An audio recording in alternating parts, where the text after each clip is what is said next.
Introduction to Cesarean Delivery of a Frank Breech. Welcome. Today, we'll be reviewing the steps involved in cesarean delivery of a Frank Breech presentation.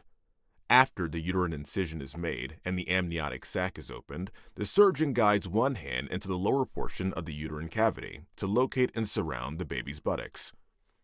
With gentle elevation, the breech is lifted upward through the incision, while an assistant may apply fundal pressure from above. Once the buttocks and hips are delivered, the surgeon positions their thumbs over the fetal sacroiliac joints and places their palms around the hips, resting their index fingers on the fetal anterior superior iliac crest.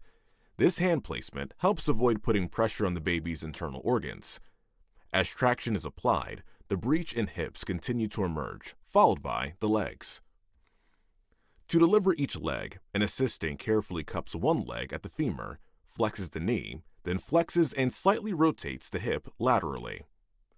The leg is extended again, and the second leg is delivered in the same manner. Next, gentle downward traction is used until the lower scapula are visible. At this point, the surgeon employs a slight rotation, approximately 90 degrees, to help deliver the arms one at a time. Once the axilla is seen at the incision, 2 fingers are placed along the fetal humerus to guide the arm, which typically lies across the chest. By flexing the elbow and slightly rotating the shoulder externally, the arm is freed from the uterus.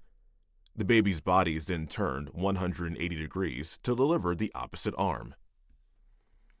For the head delivery, the Mauricio maneuver is used. The surgeon's index and middle fingers of one hand rest on the baby's maxilla, the upper jaw, helping to maintain flexion of the head. 2 fingers of the other hand hook over the baby's neck and support the shoulders.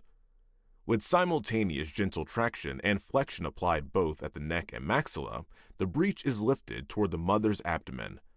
Finally, the face and brow emerge successfully through the incision, followed by the occiput. Thank you for joining us for this step-by-step overview of cesarean delivery of a Frank Breech presentation. By carefully supporting the hips, legs, arms, and head, practitioners can reduce the risk of injury and ensure a safe delivery.